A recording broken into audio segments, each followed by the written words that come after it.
Shalom, shalom, Israel. First and foremost, I want to give all honor, glory, and praise unto YAHAWAH, YAHAWASHI, double honors to the elders and apostles of the great millstone. Shalom to mighty Aki and Wakwathim, who are diligently waiting to be delivered from his final captivity, as well as a speckled bird that may look like the other nations but are actually Yasharallah. This is Brother Kabul coming at you with another lesson. Today's lesson is going to be on another chapter reading.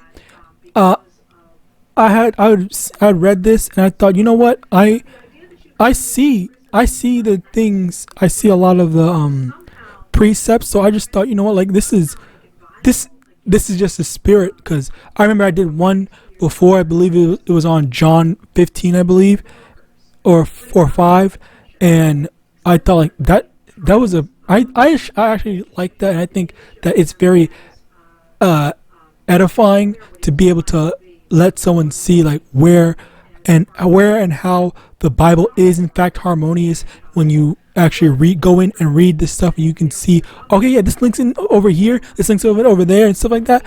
And I just thought, like, you know, of course I want to do that, but also I want to show I do want to show that, but I also kind of want to two things.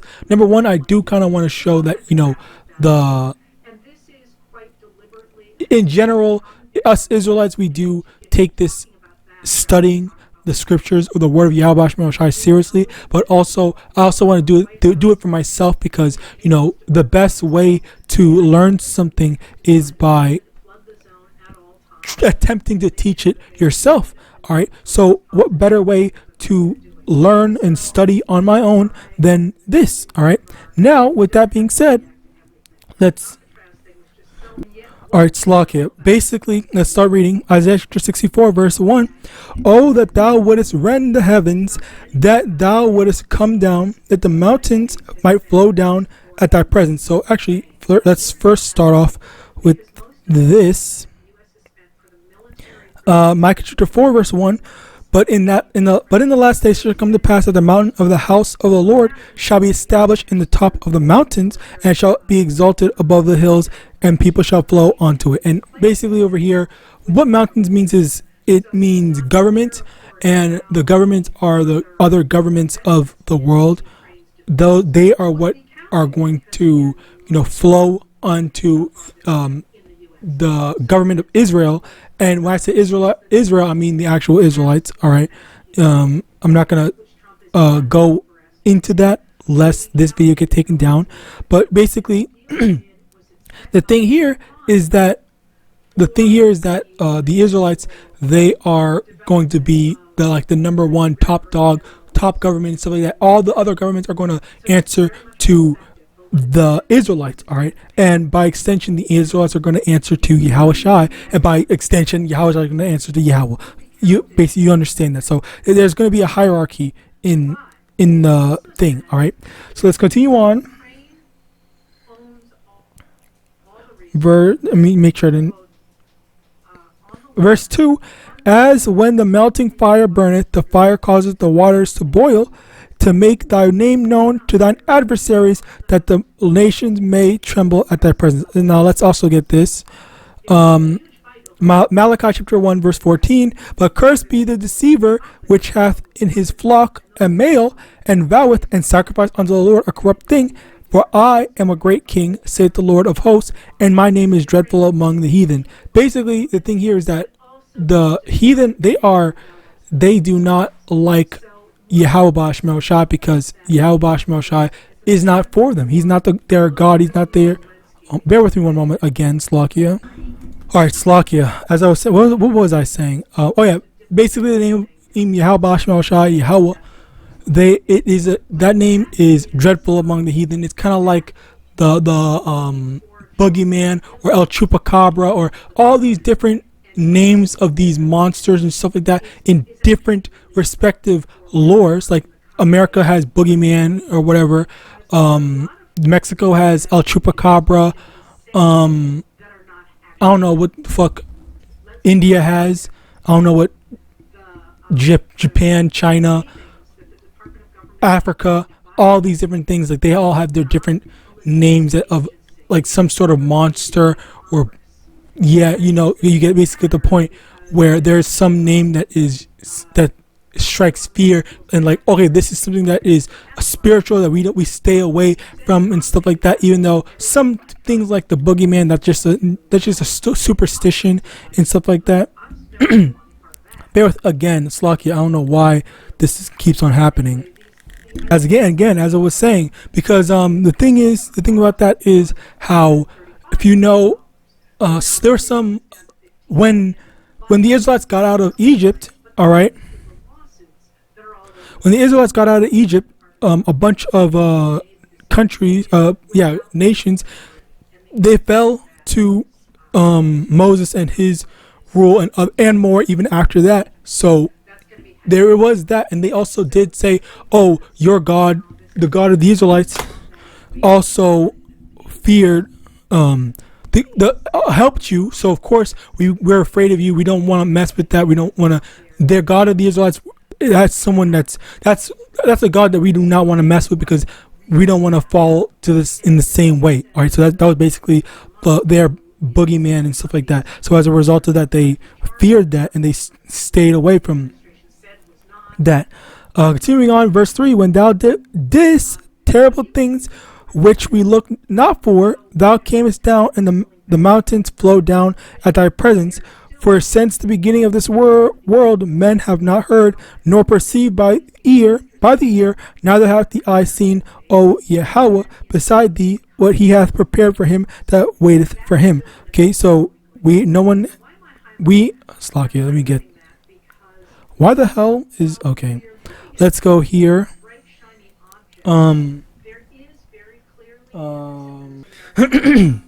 Deuteronomy chapter 28 verse 1.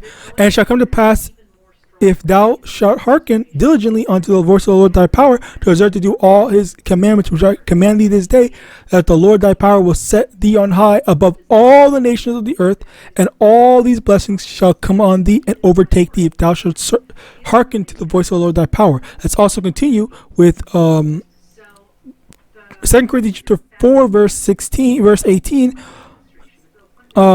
17. For our light affliction, which is but for a moment, worketh for us a far more exceeding eternal weight of glory. All right, so yeah, basically the blessing is going to be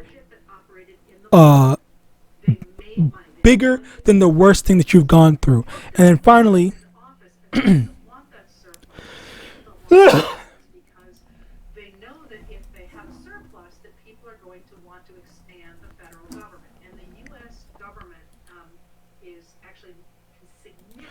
John 14 verse 2, in my Father's house are many mansions. If it were not so, I would have told you. I go to prepare a place for you. And this is basically the thing where, again, with YAHAWAH, he says that in his house, in the house of Yahawah, all right, there's many mansions. How does we all know that a mansion is bigger than a house. So how does multiple mansions fit in one house? That basically goes to show the absolute surplus of blessings that is waiting for us through following after YAHAWASHI. All right, now continuing on, verse 5, thou meetest him that rejoiceth and worketh righteousness, those that remember thee in thy ways. Behold, thou art wroth, for we have sinned in those continuance, and we shall be saved. It was Isaiah. Bear with me one moment. Isaiah 22.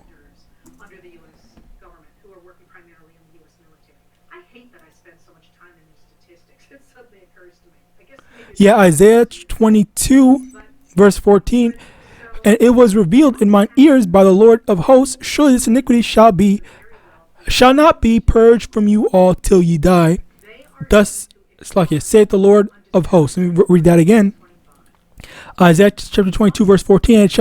And it was revealed in my ears by the Lord of hosts, surely this iniquity shall not be purged from you till ye die, saith the Lord, power of hosts. Yeah, that's it. So with that, let me see if there's more.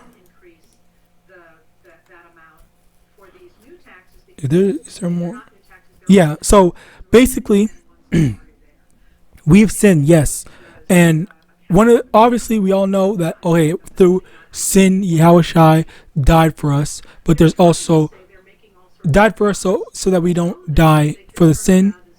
But also there is the other aspect of there are going to be people, the 2/3, that are going to die for their sin, for not returning unto Yahweh Shai. Zechariah 13 verse 8, and it shall come to pass that in all the land, saith the Lord, 2 parts therein shall be cut off and die, but the third shall be left therein. And that's the second part of it, where 2/3 are going to be cut off and die, but the 1/3 they're going to be preserved. All right, let's get back into this. Verse 6, but we are all as an unclean thing, and all our righteousness are as filthy rags, and we all do fade as a leaf, and our iniquities, like the wind, have taken us away. Let me also get this. Ephesians chapter 5 verse 26, that he might sanctify and cleanse it with the washing of water by the word. So the word is what cleanses us, as we are, our unrighteousness is our filthy rags, our sin dirties us, brings filth upon us, but it's through this word that we are like, okay, Yahweh is cleaning us, making us right in his eyes. All right, so verse 7, and there is none that calleth upon thy name that stirred up himself to take hold of thee, for thou hast hid thy face from us and hast consumed us because of our iniquities. Going more into our sins that we are actively paying for. Verse 7, and there is none that calleth upon thy name that stirred up himself to take hold of thee, for thou hast hid thy face from. Oh, did I just not read this? Slocky, I read this. Verse 8, but now, O Lord, thou art our Father, we are the clay, and thou art the potter, we are all the work of thy hand. This actually goes into this. Romans 9:22, I believe. No, verse 21, hath not the potter power over the clay of that same lump to make one vessel unto honor and another unto dishonor? What if Yahweh, willing to show his wrath and to make his power known, endureth with much long suffering the vessels of wrath fitted to destruction? That's basically the thing. The Lord made us a certain way for us to be able to be above all the other nations. Okay, so we have to we should be appreciative that the Lord is still dealing with us despite our rebellion. All right, continuing on, verse 9, be not wrath very sore, O Lord, neither remember iniquity forever. Behold, see, we beseech thee, we are all thy people. Let's actually get this. Mark chapter 4 verse 17, and have no root in themselves, and so endureth but for a time. Afterward, when affliction or persecution ariseth for the world's sake, immediately they are offended. Oh, hold on, I don't think this is it.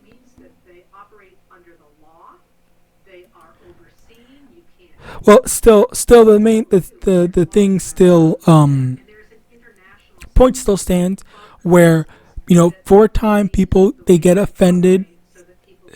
Not just that they get offended, they can't stay in the blessings of Yahweh, or in the what's the word? They can't stay faithful to Yahweh. So they think, okay, you know what? I'm just gonna give up. I'm gonna do this. I'm gonna do that. Where I'm done with this type of stuff. I'm not gonna work for it anymore. I'm just gonna go along with whatever I want to do.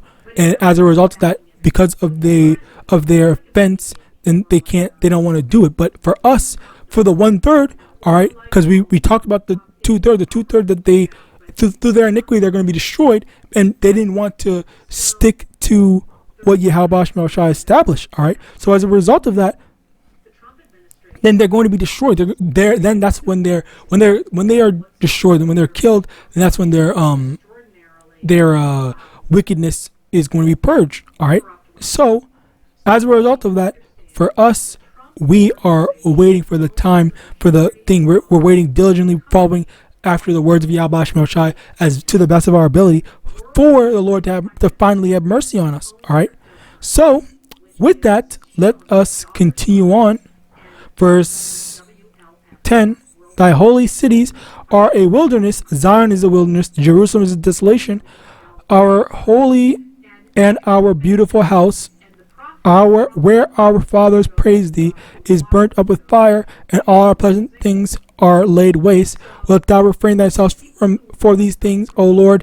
Wilt thou hold thy peace and afflict us very sore? So yeah, basically that's basically it. The things that we're waiting for the Lord to deliver us. There's a lot that goes into it, and then after the persecution ends, then we have the kingdom to look forward to. Call YAHAWAH. We're just waiting for that. So with that, I pray this lesson was edifying.